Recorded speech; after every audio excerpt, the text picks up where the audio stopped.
చిట్టిని నవ్వంటే లక్ష్మి పట్టాసే ఫట్టుమని పేలిందా నా గుండె కల్లాసే. Hi friends, ఈరోజు ఈ వీడియోలో మనం ఇత్తడి గిన్నెలో వంట చేసుకోవటం అనేది ఆరోగ్యానికి ఎంతవరకు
ఒకటి రెండు జనరల్గా మన కొలతలు తెలిసిందే కదా, ఒకటికి 2 వాటరు, అయితే ఒకటికి కొంతమంది 3 వాటరు. సో డిపెండింగ్ అపాన్ మన అలవాటుని బట్టి మనం చేస్తాం. సో మిర్చి, అల్లం కూడా యాడ్ చేసుకున్నాం. కొంతమంది క్యారెట్ యాడ్ చేస్తారు, కొంతమంది ఉల్లిపాయలు యాడ్ చేస్తారు. సో పుర్రికో బుద్ధి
మొత్తానికి మన ఉప్మా రెడీ అయిపోయినట్టే కదా.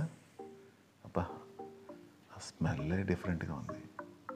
ఇత్తడి గిన్నెలో వంట చేసుకోవడం వల్ల పదార్థం యొక్క టేస్ట్ కూడా చాలా ఇంప్రూవ్ అవుతుంది. అసలు ఇత్తడి గిన్నెలో వంట చేసుకోవడం వల్ల బెనిఫిట్స్ ఏంటో చూద్దాం. Good for asthma, increase haemoglobin count, reduce the risk of infections, relieves joint pains, helps in weight loss, better digestion and heart friendly. Taste కూడా ఇంక్రీజ్ అవుతుంది. అది 8th బెనిఫిట్ కింద యాడ్ చేయాలనుకుంటే ఇక్కడ అందులో డౌటే లేదు.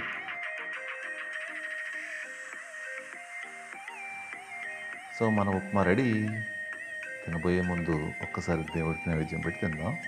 ఓం భూర్భవస్సువహదచ్చవితుర్వరేణ్యం భర్గో దేవస్య ధీమహి సత్యం తత్వేన వర్షించామి. ఓం పార్వతీశత పరమేశ్వరదేవతాభ్యో నమః, లక్ష్మీగణపతిదేవతాభ్యో నమః, సీతారామలక్ష్మణవ్రతశత్రుఘ్నదేవతాభ్యో నమః, సర్వేభ్యో దేవతాభ్యో నమః.